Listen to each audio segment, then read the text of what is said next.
సంగారెడ్డి జిల్లా పటాన్చెరు నియోజకవర్గం రామచంద్రాపురం మండల కేంద్రం తెల్లాపూర్ మున్సిపాలిటీలోని నాగులపల్లి గ్రామంలో సర్వే నంబర్ 135లో గల శ్మశాన వాటిక భూమిని కొందరు కబ్జా చేస్తున్నారంటూ గ్రామస్తులు ఆవేదన వ్యక్తం చేస్తున్నారు. తమ ముత్తాతల కాలం నుండి వస్తున్నటువంటి భూమిని బిల్డర్ నారాయణ రెడ్డి ఆక్రమిస్తున్నారని ఆరోపించారు. మంత్రి ఇంద్రకరణ్ రెడ్డి అల్లుడు అంటూ బౌన్సర్లతో గ్రామస్తులను భయభ్రాంతులకు గురి చేస్తూ అక్రమంగా కేసులు పెడతారని అన్నారు. స్థానిక ఎమ్మెల్యే, జిల్లా కలెక్టర్, ఎంఆర్ఓ తమకు న్యాయం చేసి కబ్జా అవుతున్న శ్మశాన వాటిక భూమిని కాపాడాలని డిమాండ్ చేశారు. ఒక 50 లక్షలు గ్రామం శ్మశాన వాటిక వరకు కేటాయించడం జరిగింది.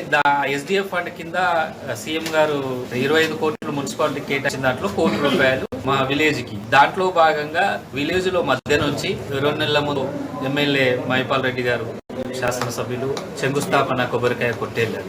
ఆపేది నారాయణ రెడ్డి అనే వ్యక్తి. ఆయన మీడియేటరా తెలియదు, భూమి కొన్నాడా తెలియదు, మనకు ఆధారాలు ఏం చూపించట్లేదు అని చెప్పేసి నేను ఇంద్రకరణ్ రెడ్డి మంత్రి అల్లుణ్ణి అని చెప్పేసి ఆయన ఇట్లా చెప్తున్నాడు. ఆయన అంటే అదే ఒక ప్రొఫెసర్ లాగా ఆయన బిహేవ్ అట్లా ఉంది. ఏమంటారంటే ఇది నేను